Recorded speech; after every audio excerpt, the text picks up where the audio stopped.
Magandang araw po sa inyo, Sir Blair, at sa lahat po ng inyong subscriber sa inyong YouTube channel. Isang malaking karangalan po para sa akin na isa sa buhay nyo ang aking kwento dahil isa ako sa inyong tagahanga. Alam ko po na marami ang makakarelate sa aking kwento dahil lahat po tayo ay merong itinuturing na isang kaibigan. At lahat ng magkaibigan ay dumadaan sa isang pagsubok. Pero hindi ko po inaasahan na kakaibang pagsubok ang kailangan naming pagdaanan ng aking kaibigan. Itago niyo na lamang po ako sa pangalan na Fabian. At ito ang aking kwento. Bata pa lamang ako ay magkaibigan na kaming dalawa ni Lauro. Hindi talaga taga roon sa aming lugar ang pamilya niya. Lumipat sila sa baryo namin dahil nakabili sila roon ng isang malawak na lupain na ginawa nilang taniman ng tubo. Nagbigay yun ng trabaho sa napakaraming tao sa aming lugar. Nakapagpatayo rin sila ng malaki at konkretong bahay na isang patunay na mayaman talaga ang pamilya nila. Isang umaga, habang nag-aalmusal kami ng aking lola na si Lola Bebang, ay bumisita sa amin si Lauro. May dala siyang isang basket ng mga prutas. Agad na nagningning ang mga mata ni Lola Bebang nang makita niya si Lauro. Ay nako, Lauro. Bakit naman hindi ka nagpasabi na bibisita ka sa amin? Tignan mo, at hindi pa ako nakaayos. At may dala ka pang mga prutas. Aba, para ba yan sa akin? Opo. Para po sa inyo itong mga prutas, Lola Bebang. Nabanggit po kasi sa akin ni Fabian na may sakit po kayo. Inuubo at nilalagnat daw po kayo. Ayun nga. Totoo yan. Pero medyo magaling naman na ako ngayon. Mukhang nag-alala ka sa akin, ha? Tama ba ako? Opo. Alam ko nga po na kapag tumatanda na, humihina na po ang katawan. Kaya naman po paniguradong mas humina po kayo nung magkaroon po kayo ng sakit. Nako, kalabaw lamang at tumatanda. At hindi ako kalabaw. Malakas pa ako. Kung gusto mo magpatabling-tabling pa ako dyan sa labas para makita mo kung gaano pa katibay ang aking mga buto. Si Lola talaga Talagang naisipan niyo pang tumambling ha. Kahapon nga nirereklamo niyo ang sakit ng rayuman niyo Saka hindi po ba? Sandali lang kayong nakatayo at nangangalay na kagad kayo at gusto niyo na kagad umupo. Tumahimik ka nga dyan, Fabian. Sinisiraan mo naman ako dito kay Lauro Lauro, huwag kang maniniwala sa sinasabi ng kaibigan mo, ha? Abay, malakas pa talaga ako. Sa totoo lang ka pakiramdam ko ay kayang-kaya ko pang ang mga anak. Kaya kung pakakasalan mo na ako ngayon, ay makakabuo pa tayo ng isang basketball team at may kasama pang muse. Uy Lola, ano ba? Hindi ka ba kinikilabutan dyan sa sinasabi mo kay Lauro? Pambihira ka naman Ay nako. Oo nga pala. Pasensya na, Lauro. Minsan talaga hindi ko ba maintindihan. Hindi ko na alam kung ano pa lumalabas sa bunganga ko. Ayos lang po, Lola. Basta magpagaling po kayo ng tuluyan, ha?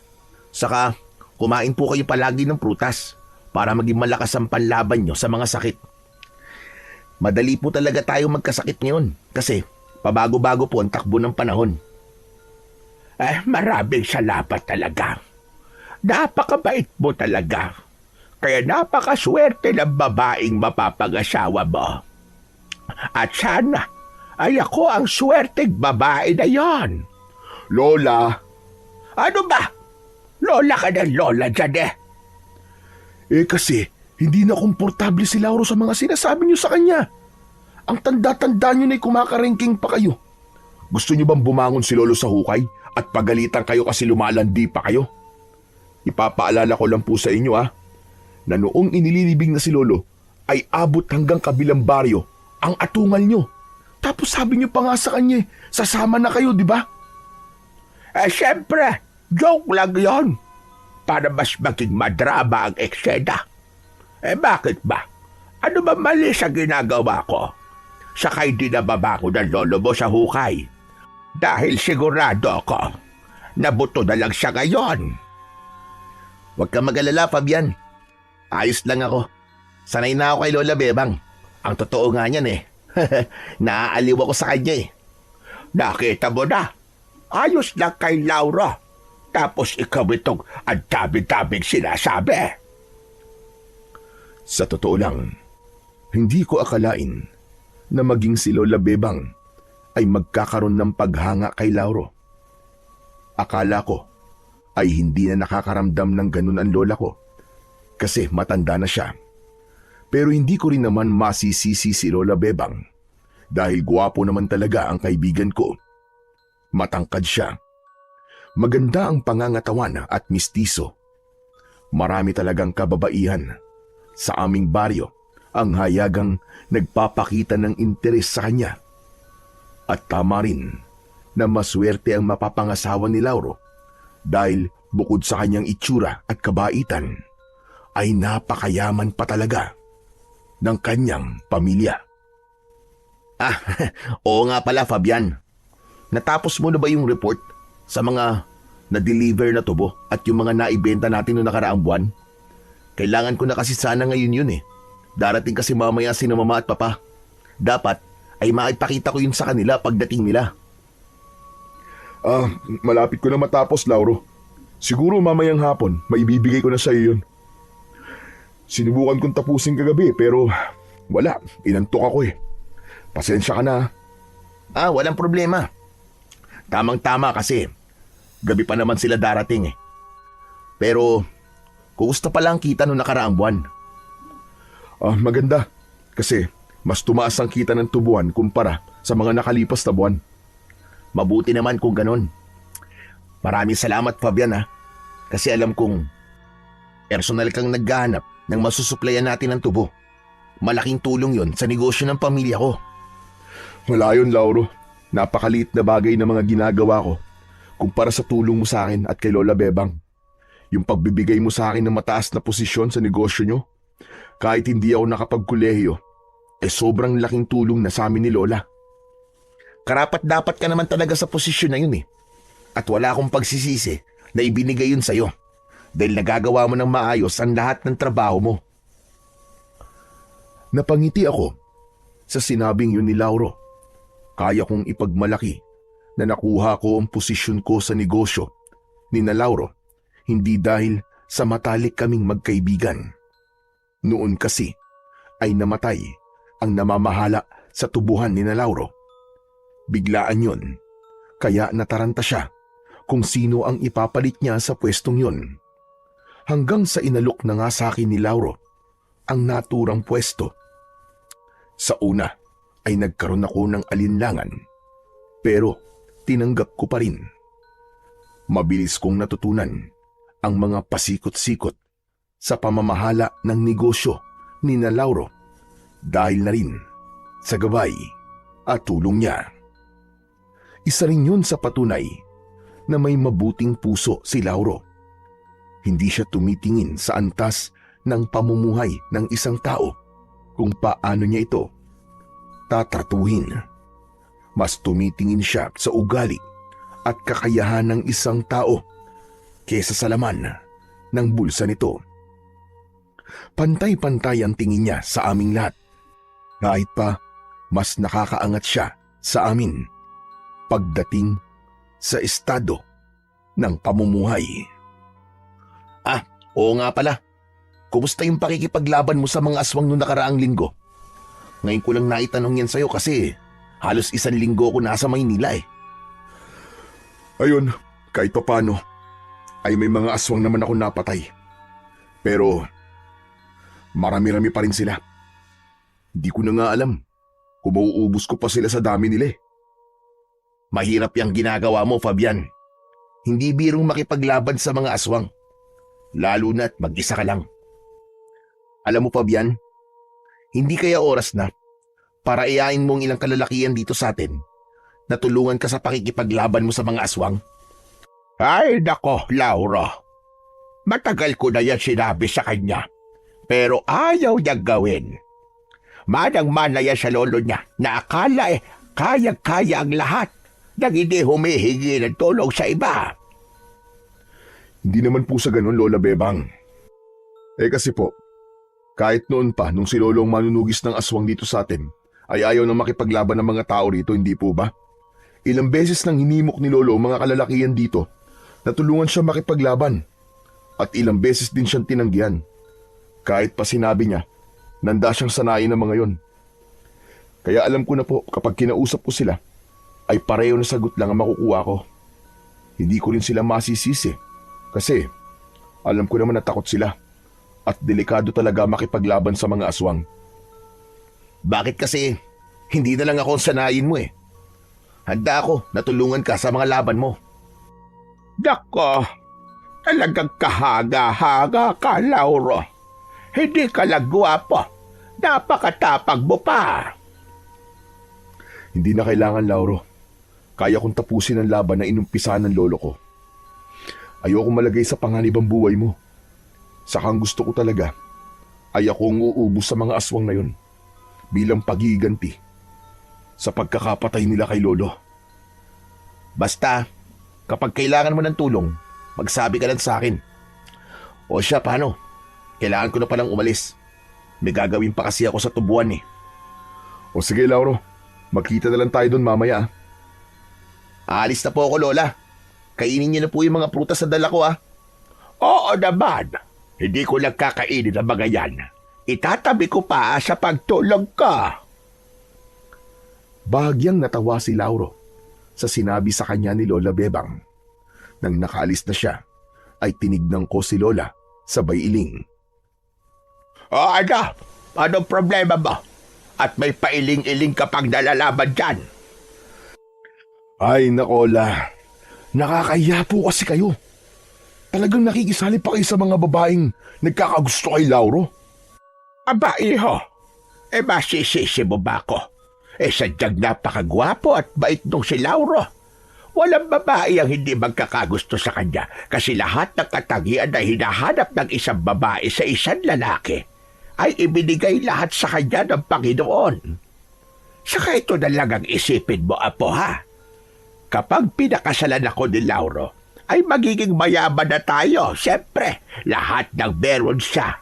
Kalahati ng mga yon ay sa akin na.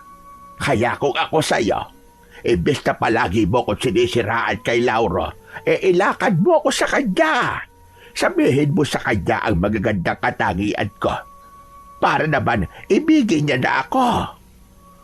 Ay nako. At ano na naman po magagandang katangian yung ibibida ko sa kanya, Aber? Aba, marami. Mahusay ako sa mga gawaing bahay. Magaling ako magluto. Marami ako kayang lutuin na mga putay at lahat ng yon ay ubod ng sasarap. At hindi lang ang luto ko ang masarap, kundi pati na rin ako, saksakan ng sarap. Lola, kadiri ka naman. Talaga nagmumurang kamyas na kayo. Tama ka.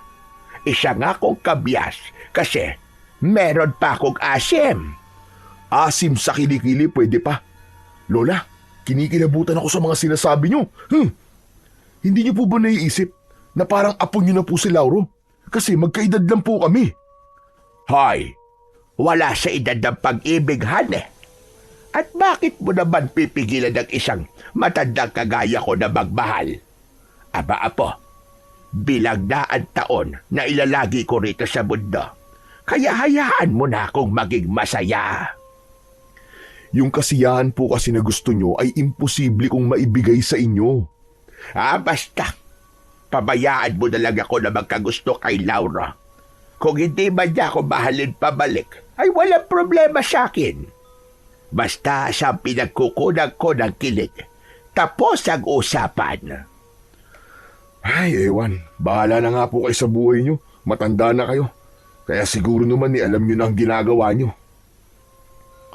Ipinagpatuloy ko na lang ang pagkain ko habang si Lola Bebang ay panayang irap sa akin. Hindi ko naman talaga siniseryoso ang pagkagusto ni Lola kay Lauro. Naniniwala ako na paraan lang yun ni Lola para makipagkulitan sa akin. Saka ipinagpapasalamat ko rin ang ganung ugali ni Lola Bebang dahil talagang nakakaaliw siya. At maging si Lauro ay aliw na aliw sa kanya. Ngunit bigla akong natigilan nang maalala ko ang unos na kinakaharap naming lahat. Matagal ng problema ng aming baryo ang mga aswang. Buhay pa noon ang lolo ko at may pagsalakay na ng mga aswang na nangyayari sa lugar namin. Bilang si lolo ay isang manunugis, siya ang nanguna sa pagharap sa mga aswang noon. Ang lolo ko ang nagsanay sa akin para maging isa kong manunugis. Nakitaan niya kasi ako ng potensyal at siya mismo ang nagsabi sa akin na gusto niya na maging kagaya ko siya para kapag nawala na siya ay merong papalit sa kanya. Ngunit kailanman ay hindi ko inisip na papalitan ko ang lolo ko. Ang layunin ko, kaya ninais kong maging isang manunugis, ay para meron siyang katuwang sa pakikipaglaban sa mga aswang dahil walang kahit isang kalalakihan sa baryo namin ang gustong gawin yon.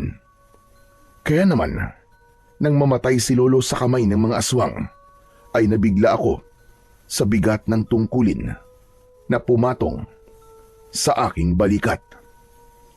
Matapos kong kumain ng almusal, ay naghanda na ako sa pagpasok ko sa trabaho. Nang umalis ako sa aming bahay, ay dinala ko na rin ang aking notebook na naglalaman ng record ng kita ng tubuhan. Nakalagay din doon ang mga pinagdeliveran namin ng tubo nung nakaraang buwan. Habang naglalakad ako, ay isang babae na makakasalubong ko ang agad na kumuha sa aking atensyon. May bitbit siyang isang traveling bag. Nakasuot siya ng puting blusa at asul na palda. Sigurado ko na hindi siya nakatira sa aming baryo dahil hindi pamilyar sa akin ang mukha niya. Napahinto ako sa paglalakad.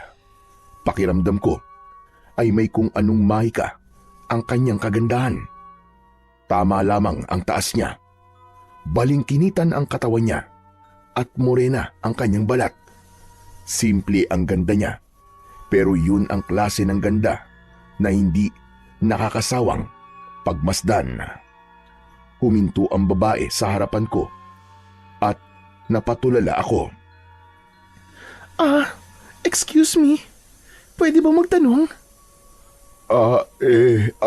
Ano eh? Ang sabi ko, kung pwede magtanong. Sige. Ano ba yun?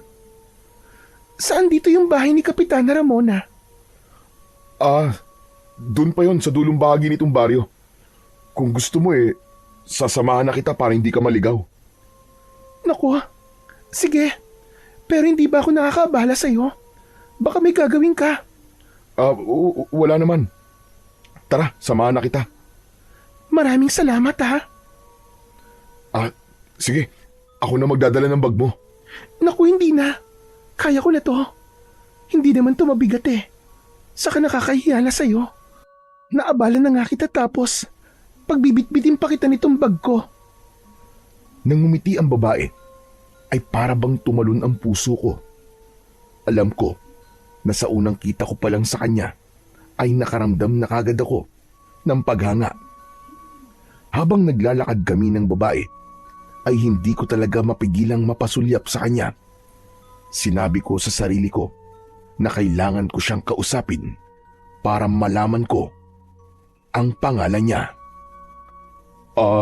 Miss, hindi ka taga rito, di ba? Hindi. Sa Maynila ako nakatira. Ah, pasensya ka na kung marami akong tanong Pero, kaano-ano mo ba si Kapitana? Bakit mo siya hinahanap? Sa kanya kasi ako makikituloy ng ilang buwan. Ako kasi yung teacher na napiling puntahan itong lugar nyo para magturo sa mga batang hindi nag-aaral sa school. Naku, teacher ka pala. Kung ganun, dapat pala ma'am ang itawag ko sa'yo. Naku, kahit wag na. Kahit Althea na lang. Bagong guru pa lang kasi ako, kaya hindi ako sanay na tawagin na ma'am, lalo na't hindi ko estudyante ang tumatawag sa akin.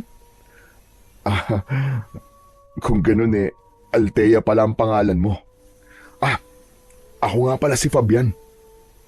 Pero, maganda pala ang gagawin mo rito sa baryo namin Sa totoo lang yan maraming bata rito ang hindi pa marunong magbasa at magsulat. Masyado kasing malayo ang paaralan dito Tapos yung iba, wala talaga silang pera para makapag-aral. Kaya nga itong baryo nyo talaga ang napili ng gobyerno para padalhan ng isang guro. Sana talaga ay maturuan ko ng maayos sa mga bata rito. Lihim akong napangiti dahil nagtagumpay akong malaman ang pangalan ni Althea. Hindi nagtagal ay nakarating na kami sa bahay ni Kapitana Ramona. Oh, Althea, yan yung bahay ni Kapitana.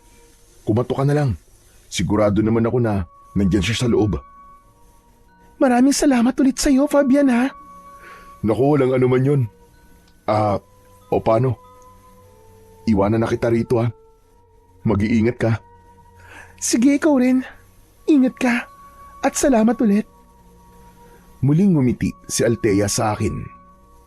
Gumanti ako ng matamis na ngiti sa kanya bago ako tumalikod at naglakad palayo. Hindi na naalis ang ngiti ko hanggang sa makarating ako sa tubuan. Hindi ko na kasi matandaan kung kailan ang huling beses na kinilig ako sa isang babae.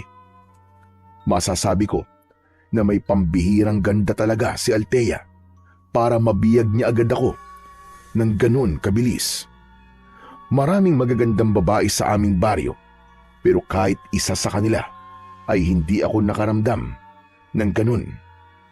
Hindi naman sa mapili ako, pero siguro ay sadyang wala sa mga babae sa baryo namin ang nais kong makasama habang buhay. Nakasalubong ko si Lauro at agad na kumunot ang noo niya nang makita ko. Oh, kakaiba yata ang ngiti mo ngayon, Fabian May maganda man nangyari. Baka naman pwede mong sabihin sa akin. Diyos ko, talagang napakaganda. Sobrang ganda. Nang alin ba? Hindi alin, kundi sino. Lauro, may nakilala kasi akong isang magandang babae habang papunta ako rito. Grabe, iba ang dating niya. Pakiramdam ko ay nagugustuhan ko na kagad siya. Kaya naman pala ang ganda ng ngiti mo Abot tingi. Para kang jumakpat sa loto. Sino naman yung babae na yan? Baka pwede mo naman akong ipakilala dyan. Oo ba? Hayaan mo, kapag nagkita ulit kami, ipapakilala ko siya sa'yo. Ay oo nga pala, tatapusin ko na ngayon yung report para maibigay ko na sa'yo bago dumating sina Sir at Ma'am. O sige, pero huwag ka magmadali. Gabi pa kasi ang dating nila Mas okay na madaliin ko na to para marami pa akong magawa. Ikaw talaga, napakasipag mo. Kaya gustong gusto ko ng mga magulang ko Ang sabi nila ay huwag kong hahayaan na mawawala ka sa aming negosyo kasi malaki na itutulong mo sa amin. Malaki rin naman kasing naitutulong nyo hindi lang sa akin, kundi maging sa napakaraming tao sa baryo natin. Simula kasi na magkaroon ng tubuan dito, ay marami na nagkaroon ng trabaho. Isa talaga yan sa gusto naming mangyari sa lugar na ito. Sandali. Bakit parang bis na bis ka pala? Saan ba ang punta mo? Pupunta ako sa bayan. Mamimili ako ng pangluto namin mamayang hapunan. Kailangan masarap ang hapunan mamaya. Gawa ni na mama at papa. Minsan lang kasi sila narito Kaya gusto ko na masarap palagi ang kinakain nila. O sige, mag-iingat ka. Magsisimula na ako magtrabaho. Matapos ang pag-uusap namin na yon ni Lauro, ay dumiretso na ako sa maliit na opisina na malapit sa tubuan. Doon ko na tinapos ang report na kailangan kong ibigay mamaya kay Lauro. Habang ginagawa ko yun, ay ilang beses akong natigilan para isipin ang magandang muka ni Althea. Masaya ako kasi alam ko na magiging madalas ang pagkikita namin dahil sigurado ko na magtatagal siya sa aming baryo. Nagawa ko namang tapusin ng mabilis ang report. Pero bago ko yon ibigay kay Lauro, ay makailang beses ko yung chinek para masiguro ko na wala yung mali. Kahit pwede na akong magpahinga dahil tapos na ang aking trabaho, ay hindi pa rin ako nagpahinga. Tumulong ako sa ilang manggagawa sa tubuan sa paggapas at paglalagay ng mga tubo sa sako. Hindi na bago sa akin ang ganong gawain dahil doon ako nagsimula nung bago pa lang akong nagtatrabaho kina Lauro. Pagsapit ng 5:00 ng hapon ay umuwi na ako sa aming bahay. Muli kong naalala si Althea, kaya hanggang sa makarating ako sa aming bahay ay nakangiti ako. Sa sobrang saya ko, ay naisayaw ko pa si Lola Bebang nang makita ko siyang nagwawalis sa harapan ng aming bahay. Hinawakan ko ang mga kamay niya at nagpaikot-ikot kaming dalawa. Ay, Diyos ko! Ano ba, Apo? Nahihilo na ako. Baka mamaya yan batumba ko at makita ng mga dumadaan ng panty ko. Sa dami ba naman po na pwedeng makita sa inyo ay panty pa talaga naisip nyo, Lola? Sayaw pa po tayo, La. Kailangan yung gumalaw-galaw at baka bigla kayong pumanaw. Talagang pagpanaw ko pag naisip mo damuho kang bata ka. Hala, sige, ayoko na sumayaw. Tama na at masusuka na ako. Grabe naman, ang bilis nyo naman pumapagod, Lola. Paano na lang po kapag nagkaroon na po kayo ng mga apo sa akin, tapos makikipaglaro sila sa inyo ng sabay-sabay, di mapapagod po kagad kayo niyan. Paano naman ako magkakaroon ng apo sa iyo? Wala ka pa nga nobya o kahit nililigawan man lang. Fabian, kung bakla ka, umaming ka na ngayon din. Tatanggapin naman kita. Walang problema sa akin kung bakla ka. Maganda ngayon. Para merong magkukulot ng buhok ko at magdadamit sa akin ng maganda. At baka sakaling mabihag ko na ang puso ni Lauro. Hoy, Lola, hindi po ako bakla, ha? Hindi porke wala akong nobya o nililigawan ay bakla na kagad ako. Talagang hindi lang po ako nagmamadali pagdating sa larangan ng pag-ibig. Aba, bigla ka namang naging makata ngayon. Sandali nga po. Bakit mo nga pala nasabi kanina na paano kung magkaroon ako ng mga apo sa iyo? May ibig ka man sabihin doon? Huwag mo sabihin na, naku po, Diyos ko, nakabuntis ka. Diyos ko naman, Fabian, hindi ba sabi ko sa iyo huwag kang mambubuntis nang hindi ka pa kasal? Kasalanan sa Panginoong Diyos yan. Lola, huminahon ka lang. Baka mamaya may makarinig sa'yo, tapos isipin na nakabuntis talaga ako. Hindi po ako nakabuntis. May nakilala lang po akong babae na nagustuhan ko. La, napakaganda po niya at mukha po siyang mabait. Aba, sino naman ang malas ay maswerteng babae na yan? Bago lang po siya rito sa baryo natin, La. Isa po siyang teacher na galing sa Maynila. Magtuturo po siya sa mga bata rito sa atin. Doon po siya nakatira ngayon kina Kapitana. At Althea po ang pangalan niya. Aba, pangalan pa lang mukhang napakaganda na niya. Dapat ay dalhin mo siya rito sa bahay para makilala ko at planuhin na natin ang pamamanhikan sa pamilya niya. Grabe naman kayo sa bilis, La. Hindi ko pa nga po nililigawan pamamanhikan kagad. Masyado naman po kayo mabilis nun. Aba, sa panahon ngayon na po, dapat ay mabilis ka talaga. Ikaw na rin ang nagsabi na maganda ang Althea na yon. Kaya hindi na nakakapagtaka kung maraming kalalakihan ang magtatangkang ligawan siya. Sigurado ko na marami kang magiging kaagaw sa kanya, Apo. Kaya kung ako sa iyo, Abay, bilis-bilisan mo, kilos. Pagdating sa pag-ibig, ay hindi pwedeng babagal-bagal ka. Bakit parang nananakot po kayo, La? Hindi ako nananakot. Sinasabi ko lang ang pwedeng mangyari.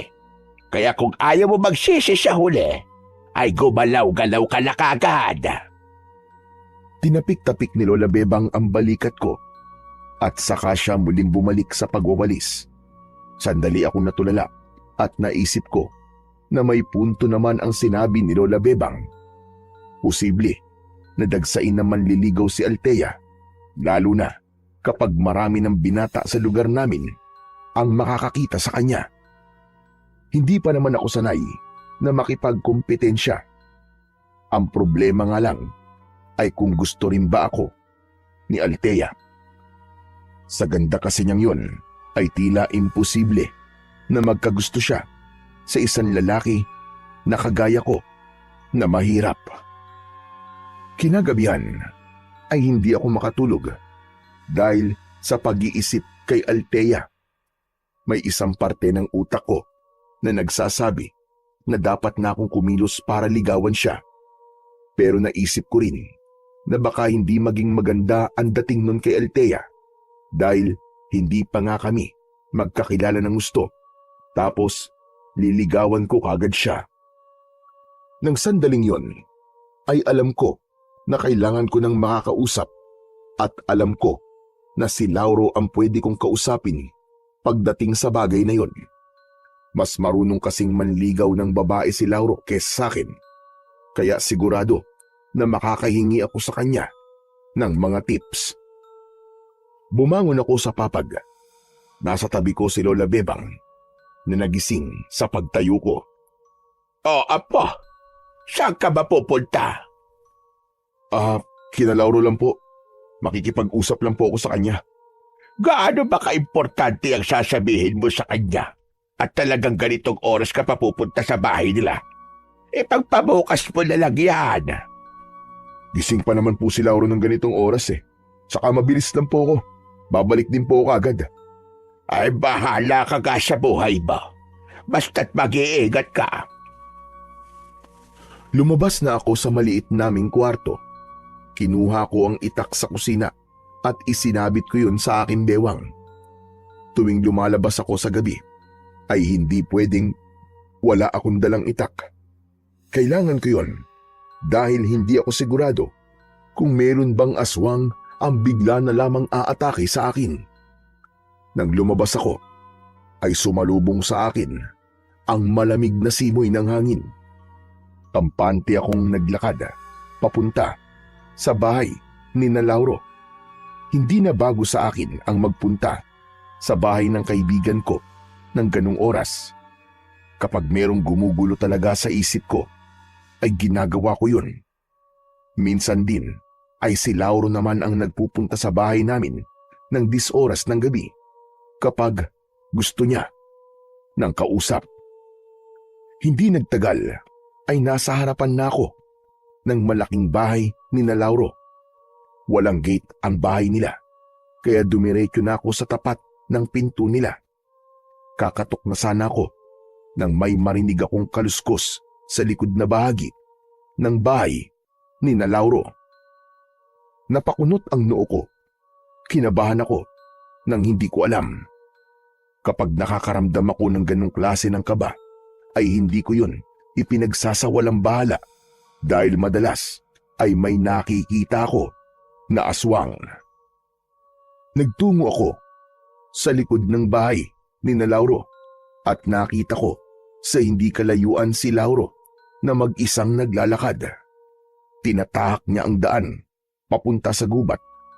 Tatawagin ko sana siya pero hindi ko itinuloy dahil baka makabulahaw ako sa mga kasama ni Lauro sa bahay, lalo na't nandoon na ang kanyang mga magulang. Kaya ang ginawa ko ay sinundan ko si Lauro. Pero nang nakapasok na siya sa gubat, ay bigla siyang nawala sa paningin ko. Hala! Nasaan na yun?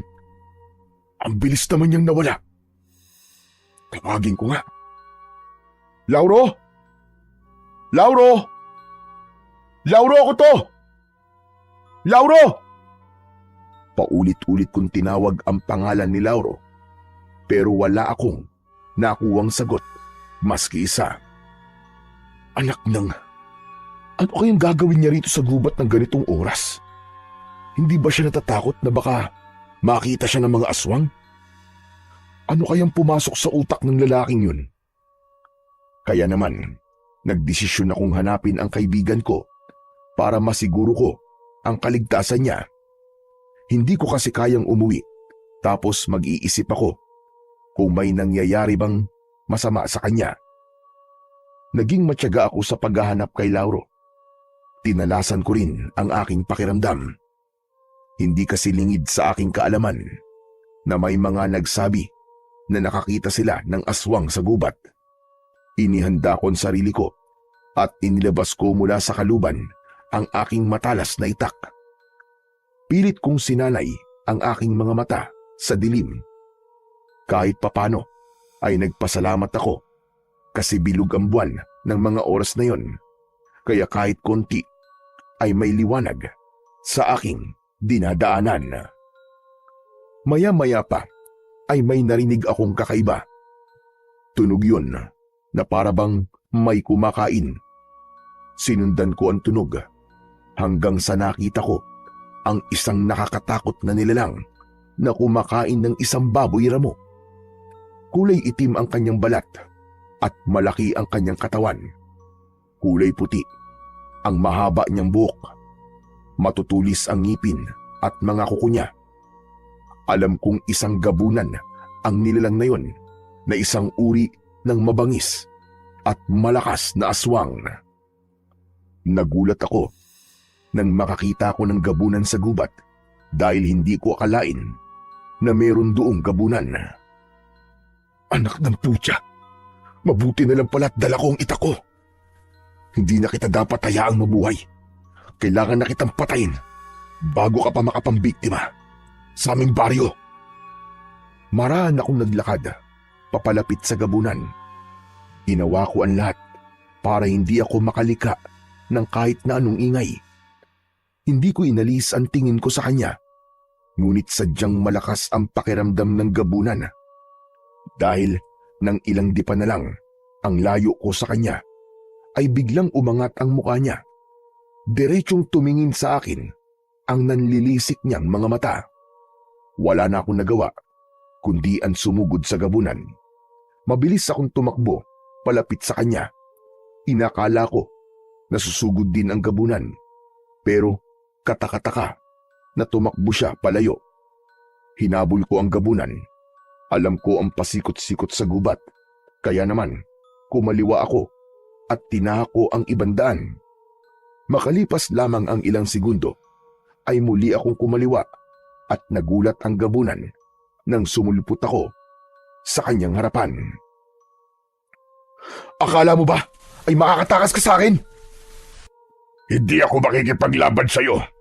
Hayaan mo talaga akong makalis. Hanep pa. Sa lahat yata ng aswang, ikaw lang ang nagsabi sa akin yan. Hindi kita hayaang makaalis, hayop ka. Dahil sigurado ko na manggugulo ka sa aming baryo kapag hinayaan pa kitang mabuhay. Malakas akong sumigaw, sabay sugod. Mabilis namang naiwasan ng gabunan ang pag-atake ko gamit ang aking matalas na itak. Agad akong humarap sa kanya, pero malakas niya akong itinulak. Sa lakas ng pagtulak niya sa akin, ay halos lumipad na ako. Nagpagulong-gulong ako ng pasadsad sa lupa. Nang tumayo ako, ay wala na sa harapan ko ang gabunan. Luminga ako, pero wala na akong makitang bakas kung saan siya nagpunta. Hoy! Bumalik ka rito, duwag! Harapin mo ako! Buisit! Nakatakas pa ang hayop! Nanlamig ako nang maalala ko bigla ang kaibigan kong si Lauro. Kinabahan ako kasi naroon din siya sa gubat. Hindi malabong makita siya ng gabunan at kapag nangyari yon, ay paniguradong hindi maganda ang mangyayari kay Lauro, lalo na't wala naman siyang kaalaman pagdating sa pakikipaglaban. mas lalo akong nagpursige sa paghahanap kay Lauro. Halos mapatid na ang ugat sa leeg ko sa pagsigaw sa pangalan niya. Hanggang sa may narinig akong kaluskos sa likuran ko. Parang may tumatakbo ng mabilis, papalapit sa akin. Agad akong humarap. Tatagain ko sana ang nasa likuran ko dahil inisip ko na gabunan yun. Pero nabitin ang pagtaga ko nang malaman kong si Lauro yun. Maging si Lauro ay nagulat din dahil halos dumikit na ang talim ng itak sa leeg niya. Mabilis ko namang ibinaba ang itak at nakahinga ko ng maluwag nang makita kong ligtas ang kaibigan ko. Oh, bakit mo naman ako tatagain? Akala ko'y mapupugutan na ako ng ulo eh. Ikaw pala. Pasensya na. Akala ko kasi ikaw yung gabunan eh. Ano? Gabunan? Anong gabunan na sinasabi mo? Isa yung uri ng aswang. May nakita akong gabunan dito kanina. Lalabanan ko nga sana pero nakatakas eh. Hindi ko alam kung bakit niya yung ginawa. Gayong alam ko sa mga ganong uri ng aswang ay mababangis lahat at hindi umaatras pagdating sa pakikipaglaban. Ngayon ko lang nalaman na may ganyang klase pala ng aswang. Pero ano palang ginagawa mo rito? Bakit napadpad ka rito ng ganitong oras? Yun na nga. Pupuntahan sana kita sa bahay niyo kasi gusto ko ng kausap. Pero nakita kita na pumasok dito sa gubat kaya sinundan kita. Eh ikaw, anong ginagawa mo rito ng ganitong oras? Hindi ka ba natatakot na baka mamaya may aswang na umatake sa'yo? Hindi kasi ako makatulog eh. Kaya naisipan kong mangaso. Teka nga, at kailan ka pa natutong mangaso? Matagal na. Hindi ko lang sinasabi sa'yo. Kung nangangaso ka, nasaan ang gamit mo? Wala naman ako nakikitang may pana o baril kang dala. Ah, iyon ba? Naiwan ko kung saan eh. Pero bukas ng umaga ko nalang babalikan. Ang mabuti pa, umalis na tayo rito at baka mamaya bumalik yung gabunan na sinasabi mo eh. Tara na! Sige, mabuti pa nga. Kung ako lang kasi ang nandito ay talagang tutugisin ko ang gabunan na yon. Hindi ako lalabas ng gubat nang hindi siya napapatay. Pero dahil kasama kita, kailangan na nating umalis. At baka kung ano pang mangyari sa'yo dito eh. Magkasama kaming lumabas ni Lauro ng gubat. Hindi nagtagal ay nakarating na kami sa likod ng bahay nila. At huminto kami roon. Ah, oo nga pala. Ano ba yung sasabihin mo sa akin? Sa tingin ko kasi importante yan. Kasi kapag gusto mo akong kausapin ng ganitong oras, ay dalawa lang naman ang dahilan. May mabigat kang problema o hindi kaya, hihingi ka ng payo sa akin. Bukas ko na lang sasabihin sa'yo. Nawala na ako ng gana magkwento dahil sa gabunan na yun. Yun na kasi ang iniisip ko ngayon eh. Bukod pala sa mga pangkaraniwang aswang, ay may gabunan din pala akong kailangan tugisin. Sigurado ka ba? Baka mamaya niyan hindi ka makatulog nang hindi mo nasasabi sa akin ang gusto mong sabihin. Bukas na lang talaga. Saka okay na ako kasi alam kong ligtas ka na. Napakaswerte ko talaga na meron akong kaibigan na kagaya mo, Fabian. Pakiramdam ko tuloy meron akong personal na tagapagtanggol. Siyempre naman, hindi ko pwedeng hayaan na may masamang mangyari sa'yo, no? Kasi para na tayong magkapatid. Kahit pa nga buhay ko, kaya kong isugal para sa'yo, tol. Ganun ka kalakas sa akin eh. Para namang maiiyak ako sa sinabi mong yan eh. Sige na, tama na to. At baka magkaiyakan pa tayong dalawa dito. Sige na tol, bumalik ka na sa loob ng bahay nyo at bukas na lang tayo mag-usap. Huwag ka nang babalik sa gubat ha, delikado ron. Oo tol, hindi na. Nakakaramdam na rin ako ng antok eh. Matutulog na lang ako. Hinintay ko munang pumasok si Lauro sa bahay nila bago ako naglakad pauwi sa amin. Masasabi ko na maswerte rin talaga ako na naging kaibigan ko si Lauro. Hindi dahil sa mga bagay na naitutulong niya sa akin, kundi dahil sa natagpuan ko sa kanya ang isang kapatid na wala ako. Sa tagal na naming magkaibigan ay masasabi ko na walang kahit na anong bagay o tao ang makakasira ng aming pagkakaibigan. Kinaumagahan, habang nag-aalmusal kami ni Lola Bebang, ay ikinuwento ko sa kanya ang nangyari nung nakaraang gabi. Maging siya ay nagulat nang malaman niya na merong gabunan sa aming baryo. Sa tagal ko na rito, ay ngayon ko lang nalaman na meron palang gabunan dito sa atin. Kahit na ang lolo mo ay hindi nakakita ng gabunan nung nabubuhay pa siya. Kaya nga po nakakagulat talaga, Lole.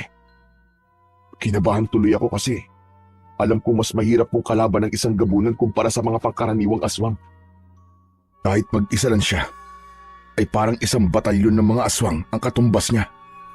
Sinabi mo pa.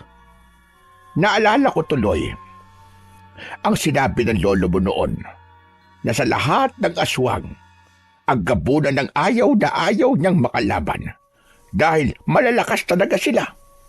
Pero totoo ba ang sabi-sabi na maganda ang katawan ng isang gabunan, apo? Meron ba siyang pumuputok na mga abs? Meron, Lola. Teka, sandali. Mukhang iba na yung nasa utak mo, Lola, ha? Dumali na naman kayo sa pagiging makamundo nyo, ha? Tinanong ko lang naman kung may abs ang gabunan. Makamundo na kagad. Pambihira naman itong batang ire. Hindi ba pwedeng gusto ko lang malaman kung totoo sabi-sabi na may magandang katawan na mga gabunan? Naputol ang pag-uusap namin ni Lola Bebang nang marinig namin ang pagtawag ni Lauro sa labas. Aba, nandito na naman si Lauro ng ganito kaaga. Siguro ay na-miss niya ako at gusto niya akong makita. Napailing na lang ako sa sinabi ni Lola Bebang. Magkasama kaming lumabas at nagulat ako nang malaman kong kasama ni Lauro si Althea. Napakaganda ni Althea sa suot niyang bulaklaking bestida. Nakatali ang mahaba niyang buhok. Napatulala ako pagkakita ko kay Althea. Aba, sino yung babaeng kasama mo, Lauro? Huwag mo sabihin na nobya mo yan. Iiyak na ako ngayon. Ganyan talaga si Lola Bebang, Althea. Mapagbiro siya. Lola, ito po si Althea. Siya po yung guro na ipinadala rito ng gobyerno para magturo po sa mga bata dito sa atin na hindi po nakakapag-aral. Althea, siya naman si Lola Bebang. Siya naman si Fabian. Matalik kong kaibigan yan. Dikit na dikit kaming dalawa niyan. Para kami magkapatid. Nagkakilala na kami ni Fabian nung unang araw akong dumating rito. Talaga? Paano kayo nagkakilala? Siyang nagatid sa akin sa bahay ni Kapitana. Maraming salamat pala ulit sa'yo, Fabian. Walang anuman. Althea pala ang pangalan mo. Fabian na po. Hindi ba siya yung... Mabilis kong tinakpan ang bibig ni Lola Bebang gamit ang mga kamay ko dahil alam ko kung ano ang sasabihin niya. Palihim kong pinanlakihan ng mga mata si Lola at sa tingin ko ay nakuha niya ang ibig kong sabihin. Kaya tumango siya. Naikwento ko kasi kay Lola na may gurong magtuturo sa mga bata dito sa amin. Pero bakit pala magkasama kayong dalawa ngayon? Pumunta kasi ako kanina sa bahay ni Kapitana dahil magbibigay ako ng donasyon para sa mga itatayong poste ng ilaw dito sa atin. Ipinakilala ni Kapitana sa akin si Althea. At ang sabi ni Kapitana ay ipasyal ko muna rito sa atin si Althea habang hindi pa siya nagsisimulang magturo sa mga bata. Bukas pa kasi siya magsisimulang magturo eh. Fabian, pwede ba ako makigamit ng banyo nyo? Kanina ko pa kasi kailangan gumamit ng banyo eh. Sige. Lola, pakisamahan niyo naman po si Althea sa banyo natin. Magkasamang nagtungo sina Althea at Lola Bebang sa likod ng aming bahay kung saan naroon ang aming banyo. Napansin ko na naging seryoso ang muka ni Lauro nang tumingin siya sa akin. Hindi ba, Tol, may nabanggit ka sa akin na babaeng nakilala mo? Ang sabi mo ay nagustuhan mo kagad ang babaeng yon. Si Althea ba ang babaeng tinutukoy mo? Kasi nagkakilala na pala kayo bago ko pa siya makilala. Hindi. Hindi si Althea ang babaeng tinutukoy ko. Sino ang babaeng sinasabi mo na nakilala mo? Na nagustuhan mo na kagad? Ano nga bang pangalan nun? Si Clara. Tama, si Clara. Taga-kabilang baryo siya. Siya yung sinasabi ko na nakilala ko na nagustuhan ko kagad. Ganun ba? Mabuti na lang pala at hindi si Althea ang babaeng sinasabi mo. Akala ko kasi magiging magkaribal pa tayo sa iisang babae. Ayoko mangyari yon kasi paniguradong mag-aaway tayong dalawa. Ha? Anong ibig mong sabihin? Ang bagal mo naman makuha ang sinabi ko. Ang ibig ko sabihin ay may gusto ko kay Althea at bala ko na siyang ligawan. Ewan ko ba? May kakaiba kay Althea. Kaya nakaramdam kagad ako ng ganito sa kanya. Yun lang naman pala eh. Huwag ka mag-alala, tol. Kasi wala akong gusto kay Althea. Hindi siya ang tipo kong babae, tol. Mas gusto ko yung kagaya ni Clara. Pero tol, hindi ka ba natatakot na marami kang magiging karibal kay Althea? Sa ganda niyang yun, sigurado ako na marami ang manliligaw sa kanya dito sa lugar natin. Naisip ko na nga rin yan eh. Pero wala akong pakialam kahit gaano karami ang manliligaw kay Althea. Wala akong kontrol sa bagay na yon. Ang meron lang akong kontrol ay kung paano ko ipapakita kay Althea na malinis ang intensyon ko sa kanya. Hindi na ako nagsalita dahil bumalik na sina Lola Bebang at Althea. Nakakatuwa naman ito si Althea. At sabi ko sa kanya ako na ang iigib ng tubig sa balon. Pero nagpumilit siya na siya na raw ang gagawa nun. Dahil wala raw balon sa lugar nila sa Maynila. Gusto ko po kasing maranasan dito yung mga bagay na hindi ko pa na-experience sa Maynila. Mauna na pala kami . Sigurado ko na abutin kami ni Althea na maghapon sa dami ng magagandang lugar na pwede kong pagdalhan sa kanya dito sa baryo natin. O sige. Sige tol, mag-iingat kayong dalawa. Ikaw na rin pala muna ang bala sa tubuan ngayong araw . Magiging abala muna ako rito kay Althea. Sige tol, akong bahala. Pagkasabi ko nun, ay ngumiti na lang ako kay Lauro.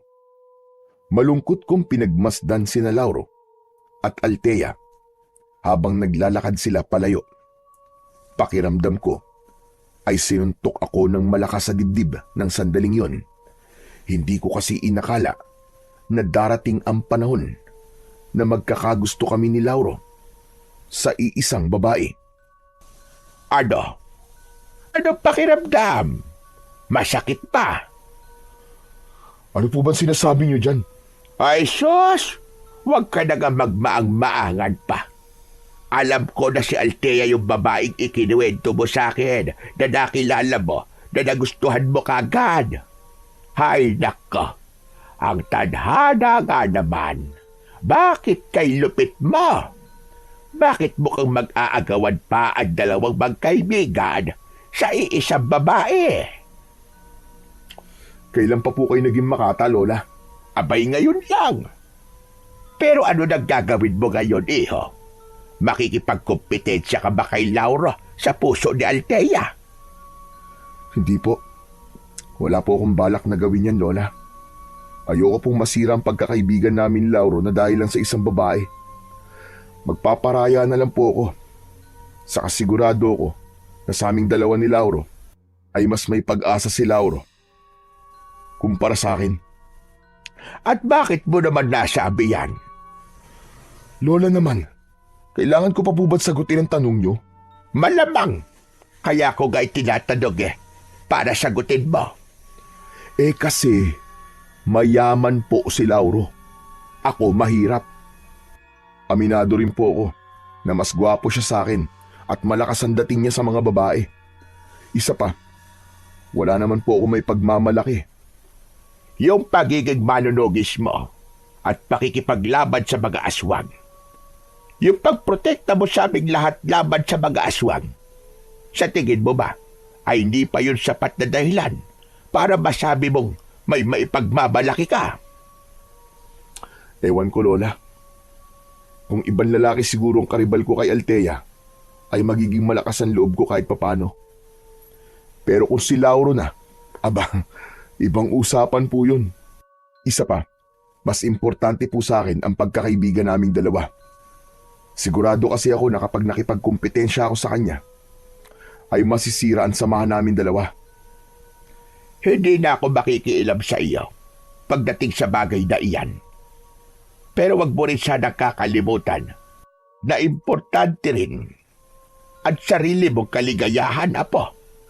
Minsan, may mga bagay tayong kailangang gawin para maging masaya tayo, para hindi darating ang panahon na magsisisi ka kung bakit hindi mo ginawa ang bagay na iyon.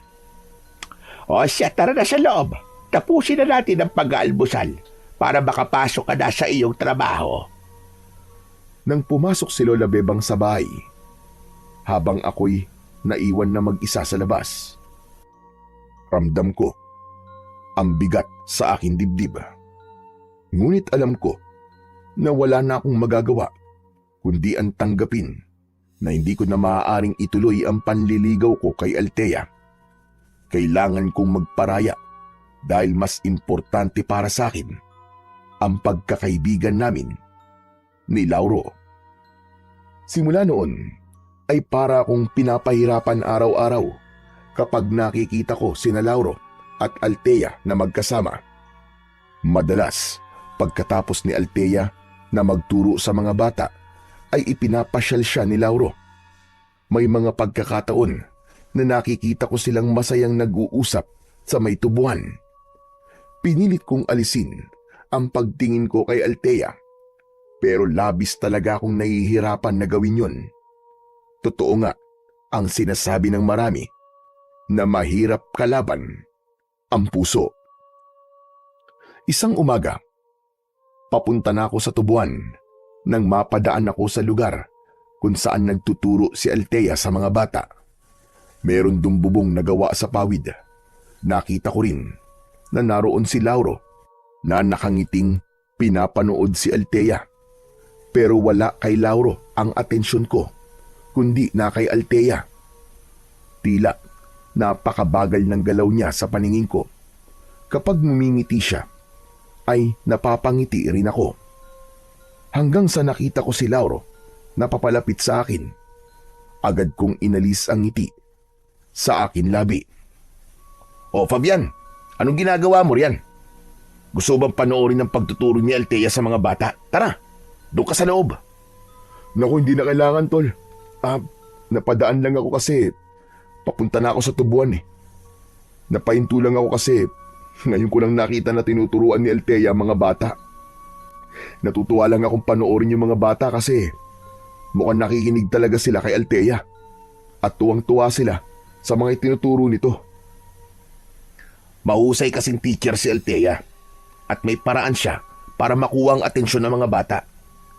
Nakaka-proud nga siya kasi kahit ilang araw pa lamang niyang tinuturuan ng mga bata, ay marami na ang nakakapagbasa kahit papano. Aba, mabuti na lang pala. At siya ang ipinadala dito sa atin, di ba? Sinabi mo pa. Oo nga pala. Alam mo bang nililigawan ko na si Althea? Nagpaalam ako sa kanya kahapon at pumayag naman siya. Ang sabi niya sa akin, huwag kagad akong umasa na sasagutin niya ako. At yung panliligaw na gagawin ko sa kanya ay isang paraan yun para mas makilala niya raw ako ng lubusan. Aba, magandang senyalis na rin yan kasi pumayag siya niligawan mo siya eh. Biglang napatingin si Althea sa amin, pakiramdam ko ay nahulog sa lupa ang puso ko nang kumaway siya sa akin na sinundan niya ng matamis na ngiti. Tinawag ako ni Althea kaya wala na akong nagawa kundi ang lumapit sa kanya kasama si Lauro. Alam nyo, total lang dito na kayong dalawa ay magandang tulungan nyo ako sa pagtuturo sa mga bata. Pero kailangan ko pa kasing pumunta sa tubuan, Althea. May trabaho pa akong gagawin doon. Eh di magpaalam ka sa boss mo. Nandiyan naman si Lauro eh. Naku, ako na nga magtatanong. Lauro, okay lang ba na isama natin si Fabian na magturo sa mga bata ngayon? Aba oo naman. Isang oras lang naman to, Fabian. Halos kalahating oras na nagtuturo si Althea rito. Kaya saglit na lang ang ilalagi mo rito. Ah, sige na nga. Mukhang wala rin naman akong magagawa, kundi pumayag. Labis na natuwa si Althea sa pagpayag ko. Binigyan niya kami ni Lauro ng mga flashcard na may mga nakasulat na salita. Isa-isa naming pinabasa ang mga yon sa mga bata. Doon ko nalaman na masaya palang magturo sa mga bata dahil sa tuwing tama ang pagbasa ng mga bata ay napapapalakpak ako. May mga pagkakataon na nahuhuli ko si Althea na nakatingin sa akin. Pero kapag nagkakasalubong ang mga mata namin, ay agad niyang binabawi ang tingin niya. Gusto kong isipin na may gusto rin sa akin si Althea dahil sa bagay na yon. Pero agad kong inalis yun sa isip ko dahil baka wala naman talaga yung ibig sabihin. Baka kasi umasa lang ako at masaktan ako dahil sa maling akala. Dahil sobrang nag-enjoy ako sa ginagawa namin, ay hindi ko na namalayan ang paglipas ng oras. Hanggang sa sinabi na ni Althea na tapos na ang klase at pinauwi niya na ang mga bata. Sabay-sabay na lumapit ang mga bata kay Althea. May ilan na yumakap pa sa kanya at meron ding nagpasalamat. Nang nakaalis na ang mga bata, ay saka humarap si Althea sa amin ni Lauro. Thank you sa pagtulong niyo sa akin sa pagtuturo sa mga bata ngayon ha. Sana nag-enjoy din kayo. Nakakatuwa palang magturo sa mga bata, no? Kitang-kita ko nga ang saya mo kanina eh. Sana, hindi to ang huling beses na sasamahan mo ako magturo, Fabian. Basta ba may oras ako eh. Sabihan mo lang ako. Alam mo naman kung saan ako nakatira, di ba? Althea, hindi ba nagpapasama ka sa akin sa bayan? Dahil may mga kailangan ka pang bilhin. Mas maganda kung ngayon na tayo aalis para mas marami tayong oras sa pagbili. Ay, oo nga pala. Nawala na yun sa isip ko Teka, uuwi lang ako sandali sa bahay ni Kapitana para maligo at magpalit ng damit. Sasamahan na kita. Fabian, pumunta ka na sa tubuan. Siguraduhin mo na magtatrabaho ng maayos sa mga tao ron. Kung magkakaroon ng problema, sabihin mo kagad sa akin pagbalik ko. Nakangiti akong tumango kay Lauro. Pero napansin ko ang labis na kaseryosohan ng pagsasalita niya. Kinabahan ako dahil baka nahalata niya ang kakaibang ningning ng mga mata ko habang kausap ko si Althea. Baka nagkaroon siya ng hinala na may gusto rin ako kay Althea. Nang umalis na sila ni Althea, ay saka lang ako naglakad papunta sa tubuan. Nag-focus na lang ako sa mga kailangan kong gawin para mawala ang selos na nararamdaman ko. Kinagabihan, hindi ko inasahan na may mga aswang nasasalakay sa aming baryo. Agad kong kinuha ang matalas kong itak at lumabas ako ng bahay para makipaglaban. 2 aswang ang agad na sumalubong sa akin, pero hindi ako nagpakita ng takot sa kanila. Tinaga ko ang isa sa braso nang akmang kakalmutin niya ko, habang ang isa naman ay sinaksak ko sa leeg na agad niyang ikinamatay. Nagpatuloy ang pakikipaglaban ko sa mga aswang. Inuna ko yung mga umaatake sa mga tao. Hanggat maaari ay ayokong may masasaktan sa mga tao sa aming baryo. Ngunit sa kasamaang palad, isang aswang ang nagawa kong kagatin sa braso. Mabuti na lang at nang sasaksakin ko siya sa tiyan, ay kumawala ang ngipin niya at doon na ako nagkaroon ng pagkakataon para laslasin ang kanyang leeg. Nang makita ng mga aswang na wala silang laban sa akin, ay nagsimula na silang umatras. Sabay-sabay silang tumakbo palayo hanggang sa tuluyan na silang nawala sa paningin ko. Napangiwi ako nang maramdaman ko ang hapdi ng sugat sa aking braso. Naglakad ako pauwi sa amin at nagulat ako nang hindi lang si Lola Bebang ang sumalubong sa akin, kundi maging si Althea. May dala siyang isang bag na hindi ko alam kung ano ang laman. May pag-aalalang inalalayan ako ni Althea at sumama siya sa pagpasok sa bahay namin. Pinaupo niya ako at isa-isa niyang inilabas ang laman ng kanyang bag. Meron dong benda, alkohol, bulak at mga gamot sa sugat. Anong gagawin mo, Althea? Bakit may mga ganyan ka? Malamang, lilinisan at gagamutin ko ang mga sugat mo. Baka may infeksyon yan kapag napabayaan. Huwag kang mag-alala, Fabian. Nag-aaral ako ng first aid, kaya alam ko ang gagawin ko. Relax ka lang. Kinuha ni Althea ang braso ko at sinimulan niya yung buhusan ng alkohol. Tiniis ko ang hapdi. Pagkatapos ay kumuha siya ng malinis na tela at pinunasan ang paligid ng sugat. Matapos niyang malinis ang sugat, ay nilagyan niya yon ng antibiotic ointment. Kinuha niya ang isang steril na gasa at ginamit niya yon na pambalot sa akin sugat. Habang ginagawa yon ni Althea, ay nakatitig lang ako sa kanya. Hindi ako makapaniwala na paminsan-minsan ay hinahawakan ako ni Althea. O ayan, tapos na. Sigurado ako na hindi na mai-infect ang sugat mo. Ayos maraming salamat, Althea. Ang galing mo pala gumamot ng sugat, Althea. Hindi ka lang pala guro, kundi nurse din. Lola, may konti lang po ako nalalaman sa panggagamot ng sugat. Pero hindi po ako nurse. Pero pangarap ko rin po maging nurse dati. Pero nasa pagtuturo po talaga ang puso ko. Abay, napakaswerte naman pala ni Fabian nang mapapag-asawa mo. Naputol ang aming pag-uusap nang humahangos na dumating si Lauro. Nag-aalala niyang nilapitan si Althea. Hinawakan niya ang magkabilaang balikat ni Althea at tinignan niya ito mula ulo hanggang paa na para bang chinecheck niya kung may sugat si Althea. Ayos ka lang ba? Hindi ka ba nasaktan? Hindi ako nasaktan, kundi ang kaibigan mo. Pero ginamot ko ng sugat niya. Nakagat kasi siya ng aswang sa braso. Ano? Ikaw ang gumamot sa sugat ni Fabian? Oo. Nag-aaral kasi ako ng first aid at kailangan na malinisan kagad ang sugat niya kasi kagat yun eh. At teka, bakit parang hindi ka nag-aalala kay Fabian? Siya ang nasugatan, hindi ako.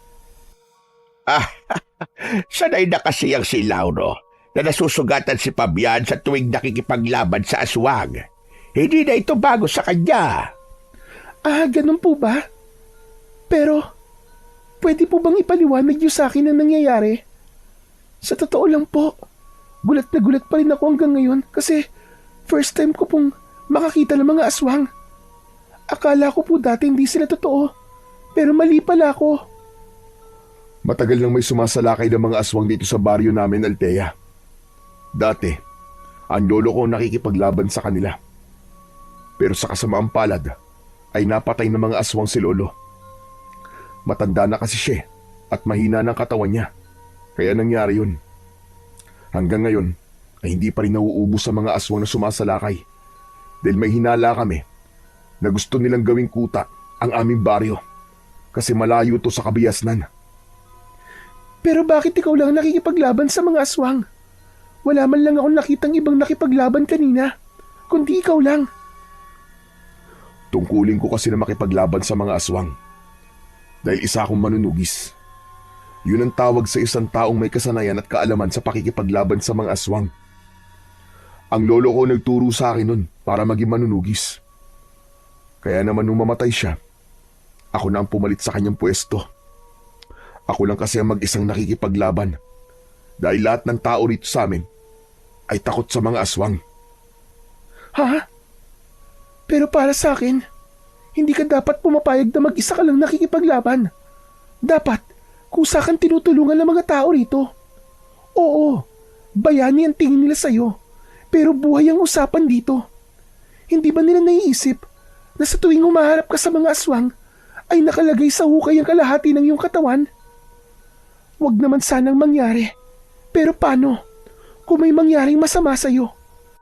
Paano kung mawalan ka ng kakayahan na makipaglaban sa mga aswang? Paano na mga tao rito? Kung kahit isa sa kanila ay takot na makipaglaban?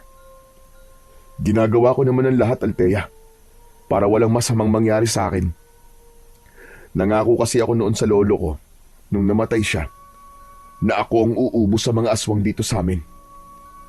Nangako rin ako sa kanya na ako ang magbibigay ng tuldok sa pagsalakay ng mga aswang dito sa baryo namin. Magsasalita pa sana si Althea, pero biglang hinawakan ni Lauro ang balikat niya. Napatingin naman si Althea kay Lauro. Althea, masyado nang malalim ang gabi. Mas makakabuti kung ihatid na kita sa bahay ni Kapitana para makapagpahinga ka na. Saka, kailangan na rin magpahinga ni Fabian eh. Sige. Pero Fabian, bukas babalik ako rito para palitan ng benda ng sugat mo. Lauro, pwede bang wag mo munang papasukin sa trabaho si Fabian? Mas makakabuti kasi kung makakapagpahinga siya kahit isang araw lang. Althea, hindi na kailangan. Isang kagat lang naman to eh. Saka hindi naman mabigat ang trabaho ko sa tubuan. Hindi rin ito ang unang beses na nasugatan ako ng aswang. Kaya ko pa rin magtrabaho. Salamat sa pag-aalala mo ha. Tama si Althea, Fabian. Mas makakabuti siguro kung magpapahinga ka na muna bukas. Sa susunod na araw ka na lang magtrabaho. Ako na muna ang bahala na gumawa ng mga kailangan mong gawin bukas. Althea, tara na. Iatid na kita sa bahay ni Kapitana. Matapos magpaalam ni Althea sa amin, ni Lola Bebang, ay umalis na sila ni Lauro. Hindi ko mapigilang mapangiti dahil sa kauna-unahang pagkakataon ay naramdaman ko ang pag-aalala ni Althea sa akin. Kung hindi lang siya nililigawan ni Lauro, ay iisipin ko talaga na may gusto na rin siya sa akin. Sa itsura mo, para kang hindi nakagat ng aswang Mukha kang idinuduyan sa ulap, Apo. Ang dami niyo naman po napapansin, Lola. Ay, sus! Paano hindi kita mapapansin? Habang ginagamot ka ni Althea kanina, halos maduling ka na sa sobrang kilig.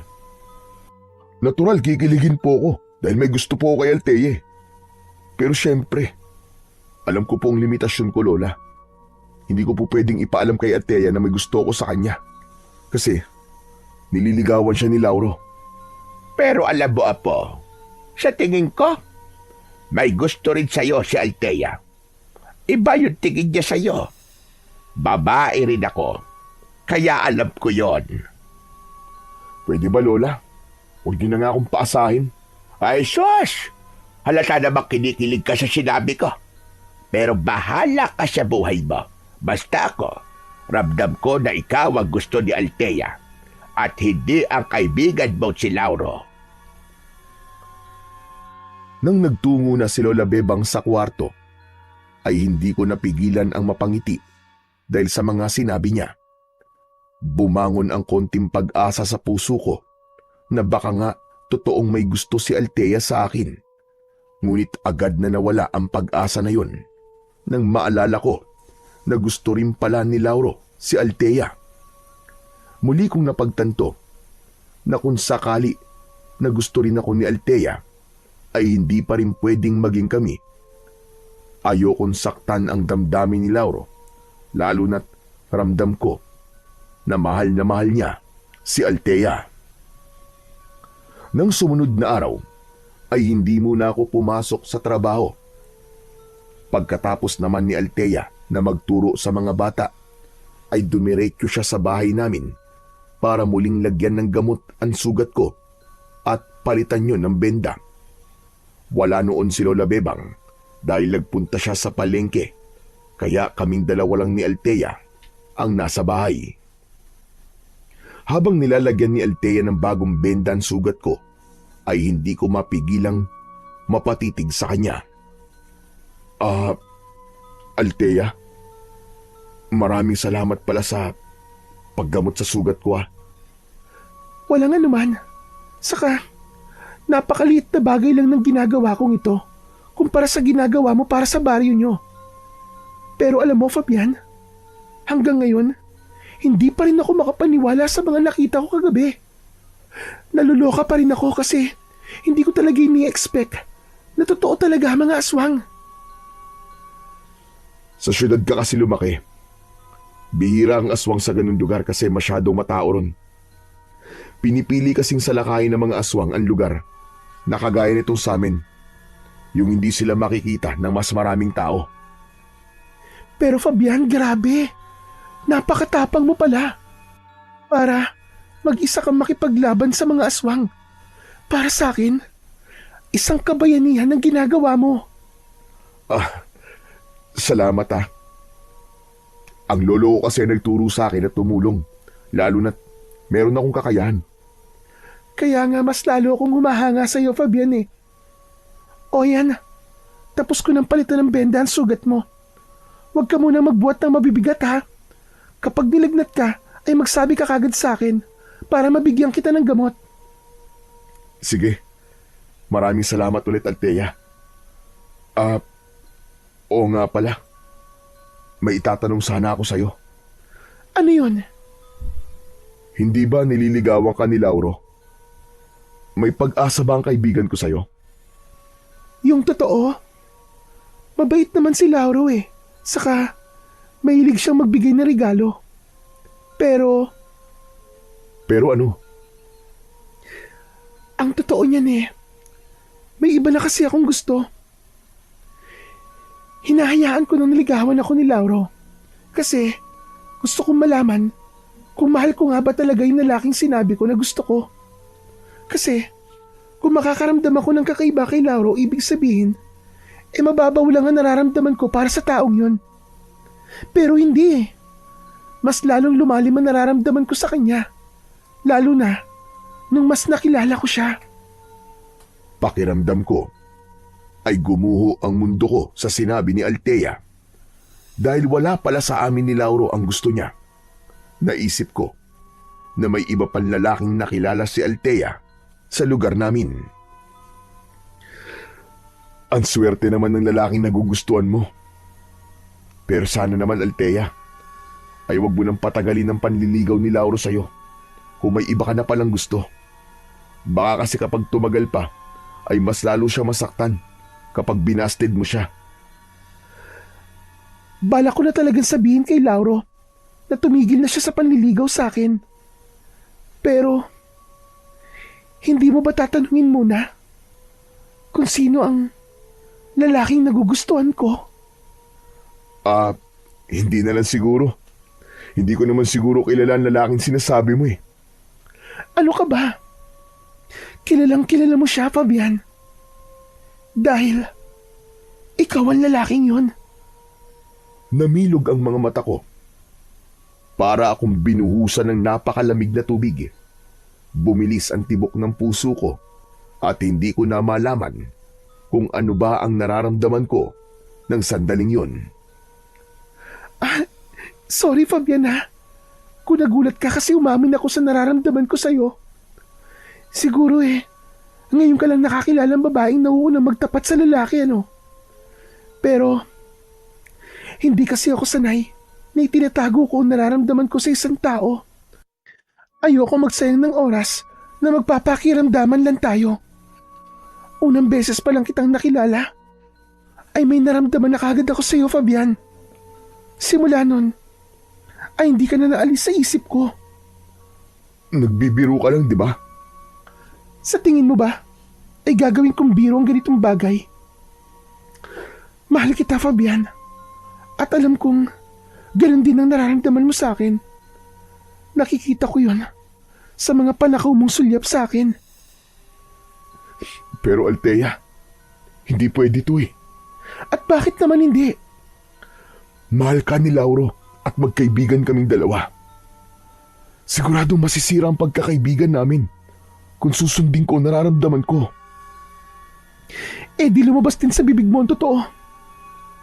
Mahal mo rin ako. Hindi ganyan ang ibig ko sabihin. Pwede ba, Fabian? Huwag mo nang pigilan ang nararamdaman mo. Kung mahal mo ako, sabihin mo sa akin. Huwag mong sayangin ang paglalakas loob kong aminin sa'yo ang totoo kong nararamdaman. Oo na. Mahal din kita. Pero hindi pwedeng maging tayo. Magagalit si Lauro sa akin at ayokong mangyari yun, Althea. Kung talagang kaibigan ka ni Lauro, ay maiintindihan ka niya. Tao ka lang, Fabian. At hindi mo pwedeng pigilan ng puso mo na magmahal. Kailangan malaman ni Lauro ang totoo. Parang awa mo na, Althea. Huwag mo tong sasabihin sa kanya. Ayokong masira ang pagkakaibigan naming dalawa ni Lauro. Oo, mahal kita, Althea. Pero ayokong magalit si Lauro sa akin. Kaya nakikiusap ako sa'yo. Ilihim na muna natin ang bagay na ito. Matiim akong tinitigan ni Althea. Panay ang dasal ko na sana ay pumayag siya sa sinabi ko hanggang sa nagpakawala siya ng malalim na paghinga at tumango siya. Sige. Naiintindihan kita. Hindi muna natin ito sasabihin kay Lauro. Pero ayokong habang buhay natin itong ililihim sa kanya. Kaya mag-ipon ka na ng lakas ng loob para sabihin sa kanya ang totoo. Maraming salamat, Althea. Pipilitin ko. So, tayo na ha? Boyfriend na kita at girlfriend mo na ako. Wow ha? Parang ako pa pala nanligaw sa'yo. Pasensya ka na, Althea. Sa totoo lang, wala akong balak na sabihin sa'yo nararamdaman ko kasi nililigawan ka ni Lauro eh. Pero natatakot ako na baka masira nga ang pagkakaibigan namin ni Lauro dahil dito. Magtiwala ka sa tibay ng pagkakaibigan nyo. Maiintindihan ka ni Lauro. Alam kong malawak ang pangunawa niya. Sana nga, Althea. Sana nga tama ka. Ngumiti si Althea at gumanti ako ng ngiti sa kanya na may kasamang pangamba. Sa kabila ng pag-amin ni Althea na mahal niya rin ako, ay hindi ko magawang maging masaya ng lubusan. Alam ko kasi na nanganganib na masira ang pagkakaibigan namin ni Lauro. Pero nang sandaling yun, ay naalala ko ang sinabi ni Lola Bebang na minsan ay kailangan ko ding isipin ang aking kasiyahan.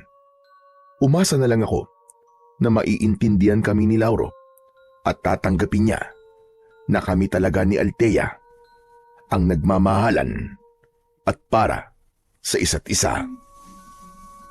Kinagabihan, habang naghahapunan kami ni Lola Bebang, ay hindi ko mapigilang mapangiti dahil hindi pa rin ako makapaniwala na nobya ko na si Althea. Aba, apo, mukha ka naman timang. Kanina ka pangiti ng ngiti dyan ah. Ano bang nangyayari sa'yo? Baka naman pwede mong sabihin sa akin. Lola, hindi po kayo maniniwala sa sasabihin ko. Huwag mo nang sabihin kung hindi rin naman pala ako maniniwala. Lola, kami na po ni Althea. Nobya ko na po siya. Ano ka ba? Totoo ba yung sinasabi mo? O nag-iilusyon ka lang? O di ba? Hindi kayo makapaniwala. Kahit nga po ako ay parang nananaginip pa rin. Kanina kasi inamin ni Althea na mahal niya ako. At wala na akong nagawa kundi aminin ang totoong nararamdaman ko sa kanya. Ganyan dapat ang mga babae. Matapang. Hindi ka bawasan sa pagkababae ng isang babae kung siya ang mauunang umamin ng pagmamahal niya sa isang lalaki. Pero matanong ko lang, alam na ba ni Lauro ang tungkol sa bagay na yan? Hindi pa po eh. Nagkasundo po kasi kami ni Althea na ilihim muna kay Lauro ang lahat. Hindi ko pa rin po kasi alam kung paano ko sasabihin sa kanya na kami na po ni Althea. Ayoko pong saktan ang damdamin ng kaibigan ko, La. Masasaktan at masasaktan talaga si Lauro. Kaya mas makakabuti kung sabihin niyo na kagad sa kanya ang totoo hanggang maaga pa. Magsasalita pa sana ako nang marinig namin ang pagtawag ni Lauro sa labas. Napansin ko na lasing siya base sa boses niya. Lumabas ako at dun ko nakumpirmang lasing nga talaga si Lauro. "O tol, Lauro, ikaw pala. May kailangan ka ba?" Fabian, halika nga dito. Kailangan kitang makausap, pare. Sige. Dito na lang tayo mag-usap sa loob. Hindi. Sumama ka sa akin. Biglang tumalikod si Lauro at hindi niya na hinintay na magsalita ako. Wala akong nagawa kundi ansundan siya. Kinabahan ako dahil may pakiramdam ako na alam na ni Lauro ang tungkol sa amin ni Althea. Nagpunta kami ni Lauro sa loob ng gubat. Maya-maya pa ay huminto siya at humarap sa akin. Matalim ang mga mata niya. Hindi ba? Isa sa mga ipinangako natin na hindi tayo maglilihiman. Bakit hindi mo sinabi sa akin na may gusto ka rin pala kay Althea? Bakit hindi mo sinabi sa akin na kayo na? Kung hindi pa sasabihin sa akin ni Althea, ay hindi ko pa talaga malalaman. Patawarin mo ako, tol. Pero wag muna natin itong pag-usapan ngayon. Lasing ka eh. Lasing ako dahil nasasaktan ako. Hindi ko akalain na tatraydorin ako ng taong itinuring kong kapatid at pinagkakatiwalaan ko pa. Alam mo ba kung gaano kasakit ang nararamdaman ko ngayon, ha? Sobrang sakit. Parang pinipitpit ng pino ang puso ko. Lauro, huminahon ka muna. Sa tingin mo ba ay kaya kong huminahon matapos mo akong traidorin, ha? Hindi kita mapapatawad. Hindi! Nagulat ako nang bigla kong sinuntok ni Lauro. Tumapo ang kamao niya sa pangako. Ano? Lumaban ka? Traidor ka, di ba? Ngayon mo ako labanan ng harap-harapan. Hindi kita kayang saktan, Lauro. Magkaibigan tayo, tama na. Pero sinaktan mo na ako eh. Muling sumuntok si Lauro, pero sa pagkakataong yun ay nagawa ko ng iwasan ang suntok niya. Hanggang sa naging sunod-sunod na ang pag-atake niya sa akin. Ginawa ko ang lahat para iwasan ang lahat ng pag-atake ni Lauro. Wala akong balak na labanan siya, lalo na't alam kong lasing siya. Pero natakot ako sa galit na nakikita ko sa mga mata ni Lauro. Lumabang ka, Fabian! Ipakita mo sa akin na kaya mo akong labanan ng harap-harapan! Lumabang ka! Hindi kita kayang labanan, Lauro! Magkaibigan tayong dalawa! Oo nga pala. Naalala ko na. Isa ka nga palang manunugis at mga aswang lang ang nilalabanan mo. Kung ganon, wala na akong magagawa. Kundi ang ipakita sa'yo kung sino talaga ako. Ha? Anong ibig mo sabihin? Labis akong nagimbal nang sa isang kisap mata ay nagbago ang anyo ni Lauro. Naging isa siyang gabunan at hindi ako maaaring magkamali. Siya yung gabunan na nakita ko sa gubat. Hindi to maaari. Hindi to totoo. Nagulat ka ba? Oo, isa kong gabunan. Maging ang pamilya ko ay mga gabunan. Pero mas pinili namin mabuhay nang hindi pumapatay ng mga tao. Ngayong nasaan yung aswang na ako, Fabian? Labanan mo na ako. Maglaban tayo hanggang kamatayan. Wala na akong pakialam kung papatayin mo ko dahil parang pinatay mo na rin ako sa pagtatraidor mo sa akin. Kaibigan kita, Lauro. Hindi kita kayang patayin. Kahit isa ka pang aswang. Hindi mabubura ng pagkaaswang mo ang pagkakaibigan natin dalawa. Kung hindi mo ako kaya patayin, ikaw ang papatayin ko! Mabilis na sumugod si Lauro sa akin habang nakaumang ang matutulis niyang mga kuko. Dahil gulat na gulat pa ako, ay hindi ko nagawang iwasan ang pagbaon ng mga kuko niya sa dibdib ko. Nawalan ako ng balanse at napaupo ako sa lupa.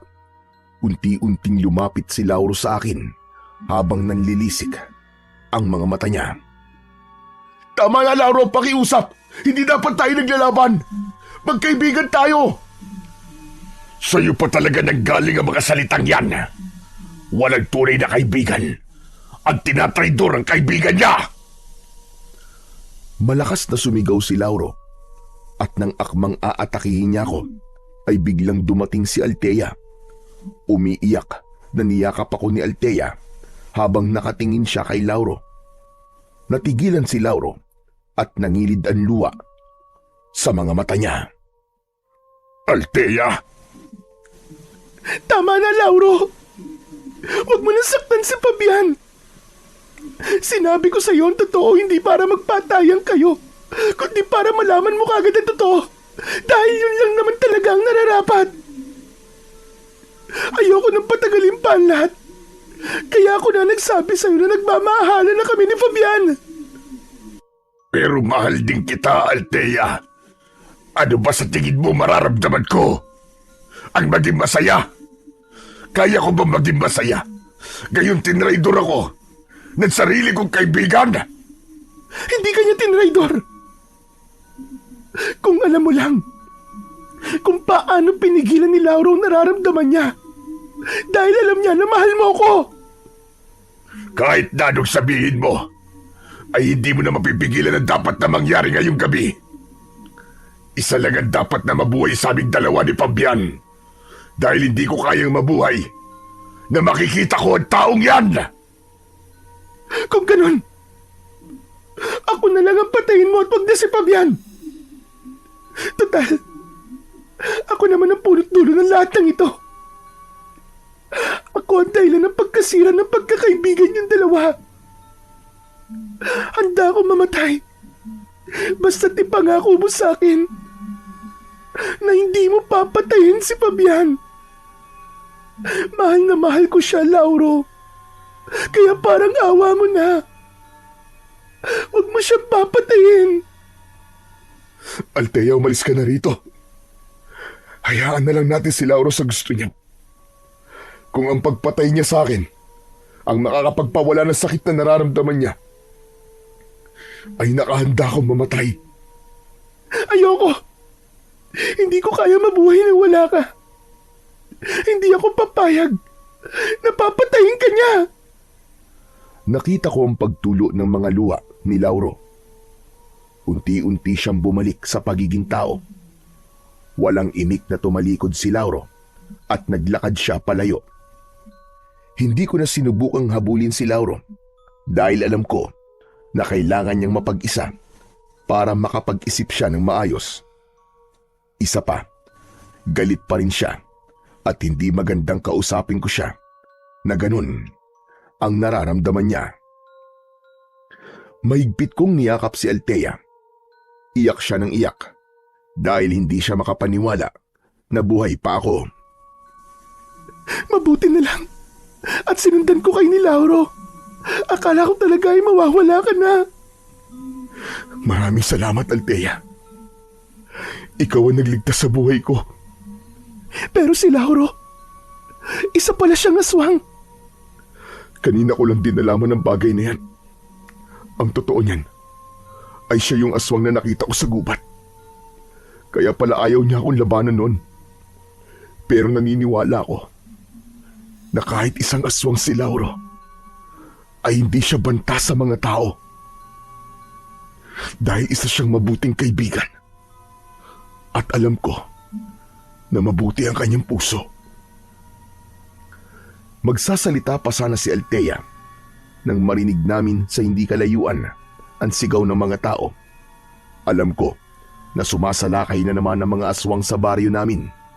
Kahit may sugat ako sa dibdib, ay tumayo pa rin ako at kasama kong tumakbo si Althea palabas ng gubat. Sumama siya sa akin pabalik sa bahay at doon ay sinalubong kami. ni Lola Bebang. Diyos ka! May sugat ka, apo ko! Ayos lang po ako, Lola. Kailangan ko po munang labanan ng mga aswang. Kayo na po muna ang bahala kay Althea. Kinuha ko sa kusina ang itak at agad kong hinarap ang mga aswang. Nang dahil sa malalim na sugat sa aking dibdib, ay nahirapan talaga akong makipaglaban. Ramdam ko na marami ng dugo ang nawawala sa akin, pero pinilit ko pa rin na labanan ang mga aswang. Ilang aswang ang nagawa kong patayin, pero dahil sa nangihina na ako, ay may isang aswang na nagawa akong sunggaban. Akmang tatagain ko siya, pero nagawa niyang kagatin ang braso ko. Malakas akong napasigaw hanggang sa tuluyang ko nang nabitiwan ang aking itak. Nang sandaling yon, ay inisip ko na katapusan ko na. Imbis na ang sarili ko ang isipin ko, ay naisip ko ang mga tao sa aming baryo. Alam ko na malalagay sa mas malaking panganib ang baryo namin kung mamamatay ako, dahil walang may kakayahang makipaglaban sa mga aswang, kundi tanging ako lang. Hanggang sa nakita ko sa gilid ng mga mata ko ang isang itim na nilalang. Mabilis siyang lumapit sa akin at sinakal niya ang aswang na nasa ibabaw ko. Malakas niyang ibinalibag yun sa lupa at itinarak niya sa dibdib ng aswang ang matutulis niyang mga kuko. Labis akong nagimbal nang malaman ko na si Lauro na nasa anyong gabunan ang nagligtas sa akin. Nagtama ang aming mga mata. Inilahad niya ang isa niyang kamay at walang pagdadalawang isip na tinanggap ko yun. Sa kanya ko hinila patayo. Lauro, salamat sa pagliligtas mo sa buhay ko. Magpasalamat ka dahil kaibigan kita, tol. Patawarin mo ko. Patawarin mo kaming dalawa ni Althea. Hindi ito ang oras para pag-usapan natin ang bagay na yan. May mga aswang pa tayong kailangang ubusin. Mabilis na nawala si Lauro sa harapan ko, at nang muli ko siyang nakita, ay nakikipaglaban na siya sa mga aswang. Walang naging laban ang mga aswang sa kanya dahil sa bilis ng galaw niya. Ginamit ni Lauro ang matutulis niyang mga kuko at ngipin para patayin ang lahat ng aswang na nagtatangkang patayin siya. Maluwa-luwa kong dinampot ang aking itak. Hindi kasi ako makapaniwala na sa kabila ng sakit na nararamdaman ni Lauro, ay nagawa pa rin niya akong tulungan. Doon ko napagtanto na sa kabila ng lahat ay mas nangibabaw pa rin kay Lauro ang aming pagkakaibigan. Itinuon ko muna ang aking atensyon sa pakikipaglaban sa mga aswang. Tila bumalik ang lakas ko dahil sa kasama kong nakikipaglaban ang matalik kong kaibigan. May mga pagkakataon pa na kapag hindi ko namamalayan na may aswang na atake sa akin, ay pinoprotektahan kagad ako ni Lauro. Hanggang sa halos lahat ng mga aswang ay napatay na namin. Napakaraming bangkay ng mga aswang ang nagkalat sa paligid. May iilang aswang na tumakas papunta sa gubat, pero sinundan sila ni Lauro. Kahit hindi ko na nakita ang ginawa ni Lauro sa mga aswang na yon, ay alam ko na hindi sila makakaligtas sa bangis ng kaibigan kong gabunan. Sa gabing iyon, napatunayan ko ang tibay ng pagkakaibigan namin ni Lauro. Mas lalong tumaas ang respeto at paghanga ko kay Lauro dahil kahit nasaktan siya dahil sa akin, ay hindi pa rin niya ako natiis at iniligtas pa niya ang buhay ko. Isang linggo ang mabilis na lumipas, at sa loob ng isang linggo ay wala ng mga aswangan sumalakay sa aming baryo. Hindi ko alam kung naubos na ba sila o natakot na silang bumalik dahil nalaman nila na hindi lang ako ang haharap sa kanila, kundi may isang gabunan na tutulong sa akin. sa pakikipaglaban. 1 linggo ko na ring hindi nakikita at nakakausap ang kaibigan kong si Lauro. Alam ko na nagpapalamig lang siya, pero hindi pa rin nawala sa akin ang mag-alala para sa kanya. Sinabi ko kay Lola Bebang ang totoo tungkol sa pagkatao ni Lauro. Sinabi ko sa kanya na wala kaming dapat ikabahala kahit isang gabunan si Lauro dahil hindi siya banta sa mga tao. Isang hapon, kasama ko sina Lola Bebang at Althea na nagmemerienda sa harapan ng aming bahay. Masaya kaming nagkwekwentuhan nang biglang dumating si Lauro. Hindi ko na napigilan ang sarili ko na lapitan at yakapin siya ng maigpit. Sa wakas nagpakita ka na rin, Tol.